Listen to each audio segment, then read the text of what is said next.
వ్యాసుడు కొడుకు సుఖమహర్షి చరిత్ర చదువుతున్నాను. వేదవ్యాసుడు ఘృతాచి అనే అప్సరసను చూచి అదే తలంపులో అరణిని మదించుచుండెను. వీర్యము అరణిలో పడిపోయెను. అరణి అంటే అగ్ని. అరణిని మదించడము వలన అగ్ని వంటి తేజస్సు గల శుకుడు జన్మించెను. శుకుడు పుట్టినంతనే గంగాదేవి వచ్చి స్నానము చేయించింది. పుట్టుకతోనే శుకుడు 16 సంవత్సరములు కుమారునిగా అవతరించాడు. శుకుడు శ్రీ మహాభారత భాగవత అష్టాదశ మహాపురాణములు వేదవాజ్మయాన్ని విభజించిన వ్యాస భగవానుడు కొడుకు శుకుడు. శుకుడికి బృహస్పతి గురువు. శుకుడికి పార్వతీ పరమేశ్వరులు స్వయముగా ఉపనయనము చేశారు. దేవేంద్రుడు కమండలాన్ని ఇచ్చారు. దేవతలు ఎప్పటికీ మాయని వస్త్రాలు ఇచ్చి ఆశీర్వదించారు. సరస్వతీదేవి జపమాల ఇచ్చింది. అద్వితీయమైన తపమాచరించి యోగసిద్ధిని పొంది బ్రహ్మర్షి అయ్యాడు. అందుకే అతన్ని సుఖబ్రహ్మ సుఖయోగి అన్నారు. వ్యాసుడు కుమారుడు అయిన శుకుడిని పెళ్లి చేసుకోమన్నాడు. శుకుడు పెళ్లి చేసుకోను అన్నాడు. అయితే మిథిలాపురము జనక మహారాజు దగ్గరకు వెళ్ళు అని వ్యాసుడు పంపెను. జనక మహారాజు శుకుడికి సంసారములో ఉండి కూడా తరించవచ్చును అని అన్ని ధర్మాలు చెప్పెను జనకుడు. జనక మహారాజు దగ్గర శుకుడు మోక్ష మార్గము తెలుసుకున్నాడు. ఆ తరువాత శుకుడు పేవరి అనే కన్యను పెళ్లి చేసుకొనెను. శుకుడు తండ్రి వ్యాసుని వద్ద సృష్టి రహస్యములను తెలుసుకొన్నాడు. నారద మహర్షి ఆత్మయోగాన్ని చెప్పాడు. శుకుడిని పోలిన తత్వజ్ఞుడు, యోగీశ్వరుడు, తపస్వి ముల్లోకాలలోనూ లేడు.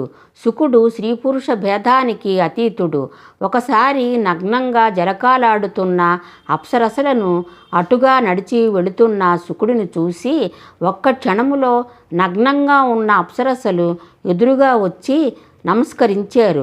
వారు నగ్నంగా ఉండడము శుకుడు మనోనేత్రానికి అందలేదు. వారు నగ్నంగా ఉన్నారని కూడా శుకుడికి తెలియదు. మరికొద్ది సేపటికి ఆ వెనుకనే వస్తున్న వ్యాసమహర్షిని చూసిన అప్సరసలు పరుగున వెళ్ళి వస్త్రాలు ధరించి వచ్చి నమస్కరించారు.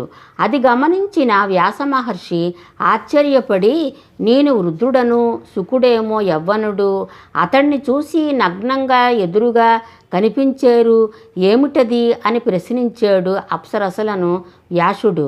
అందుకు అప్సరసలు, మునీంద్ర, మీరు సర్వజ్ఞులు, మీ పుత్రుడు సర్వాతీతుడు, ఏదీ మనస్సుకు పట్టనివాడు, అతని దృష్టి బుద్ధి మనసు సర్వము పరమాత్ముని స్మరణ మీదే నగ్నమై ఉన్నది. స్త్రీ పురుష వస్త్ర వివస్త్ర భేదాలను ఎరుగనివాడు, దేహధ్యాస అనేదే లేనివాడు, అతను మహాయోగి పొంగవుడు అని చెప్పారు అప్సరస్సులు వ్యాసునితో. అది విని వ్యాసముని పరమానంద భరితుడైనాడు. తనను మించినవాడు తన పుత్రుడు అని సంతోషపడ్డాడు వ్యాసుడు. అందుకే శుకుణ్ణి అందరూ అవధూత అని, పరమహంస అని కీర్తిస్తారు.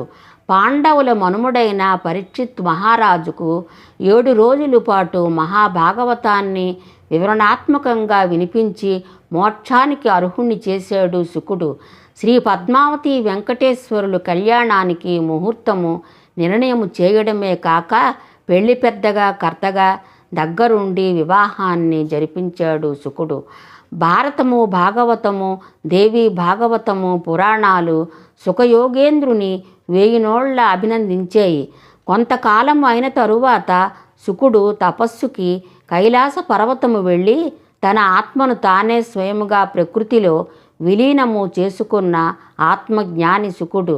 జై శ్రీరామ. సుఖమహర్షి కథ విన్నవారికి నా ధన్యవాదములు. సర్వే జనో సుఖినో భవంతు. జై శ్రీరామ.